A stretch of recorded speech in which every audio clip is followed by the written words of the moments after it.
நீங்கள் மண்ணுலகிற்கு ஒப்பாயிருக்கிறீர்கள். உப்பு ஓர்பற்று போனால் எதை கொண்டு அதை ஓர்ப்புள்ளதாக்க முடியும்?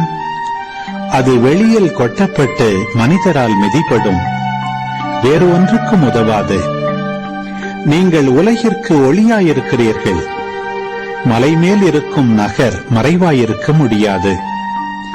எவரும் விளக்கை ஏற்றி மரக்காலுக்குள் வைப்பதில்லை, மாறாக விளக்கு தண்டின் மீதே வைப்பர். அப்பொழுதுதான் அது வீட்டில் உள்ள அனைவருக்கும் ஒளி தரும். இவ்வாறே உங்கள் ஒளி மனிதர் முன் ஒளிர்க. அப்பொழுது அவர்கள் உங்கள் நற்செயல்களை கண்டு உங்கள் விண்ணக தந்தையை போற்றி புகழ்வார்கள். Thanks for watching your Vinarasu channel. Please like and subscribe.